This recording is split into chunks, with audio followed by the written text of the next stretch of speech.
ফলতা বিধানসভার হাসিমনগর এলাকায় তুমুল বিক্ষোভ। ভোটের পর হামলা চলছে, এই অভিযোগে বিক্ষোভ দেখান বিজেপি কর্মী সমর্থকরা।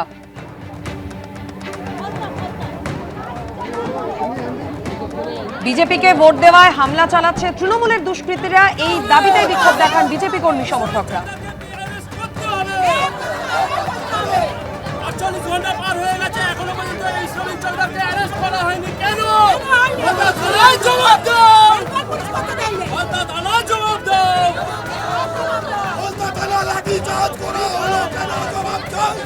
আমরা কারো সাথে দুর্নীতিগ্রস্ত হতে চাই না, আমাদের এসে লাঠিচার্জ করেছে তার জন্য জবাব দাও।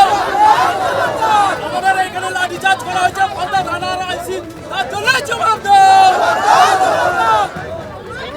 বিজেপি কর্মী সমর্থকরা বিক্ষোভ দেখাচ্ছেন ফলতা বিধানসভার হাসিমনগর এলাকায় তুমুল বিক্ষোভ, দেখতেই পাচ্ছেন সেই ছবি।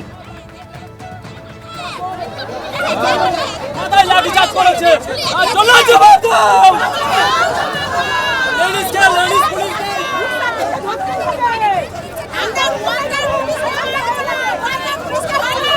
আমার নিরাপত্তা চাই, আমাদের নিরাপত্তা চাই, মহিলা নিরাপত্তা চাই, পথে ঘাটে বাড়িতে বাড়িতে সব জায়গায় আমাদের নিরাপত্তা দেওয়া হোক। পুনর্নির্বাচন চাই, আমরা ওনাকেই ভোট দিয়েছি, তাও আমরা পুনর্নির্বাচন চাই। তারপরে উনি আমাদের মেরেছে, সেই জন্য আমরা পুনর্নির্বাচন চাই।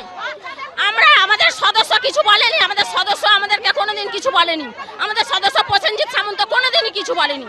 বল 7 তারিখে খুন করব, রক্তপাত করো, আগুন ধরিয়ে দেবো বলেছে। এই ওই তো ইসরাফিল চৌকিদার বলেছে, ইসরাফিল চৌকিদার মানে বাড়িতে যে গুন্ডা লাগিয়ে দিয়েছে, ওই গুন্ডা যে বলেছে। হ্যাঁ, জাহাঙ্গীর খানের গুন্ডা ইসরাফিল, জাহাঙ্গীর খান তো গুন্ডা, সে জাহাঙ্গীর খান তো পালিয়ে গেছে। ভোট দিতে পেরেছিলেন? ভোট তো দিয়েছি, ভোট দিয়েছি বলে বিজেপিকে ভোট দিয়েছি বলে আমাদের টিকতে দেয় না, আগুন ধরিয়ে দিবে বাড়িতে। ছেলেদের মারছে, আমাদের মারছে, খুন করবো, কাটবো, তোদের টিকতে দেবো নি। আজকাল আমার পাশের বাড়ি ধমকাচ্ছে, কাল যে আমাকে ধমকাবে না তার কি মানে আছে? কাল থেকে এখনো ইসরাফিল চৌকিদার কেন অ্যারেস্ট হলো না? আমরা বেঙ্গলপুরে ধরছে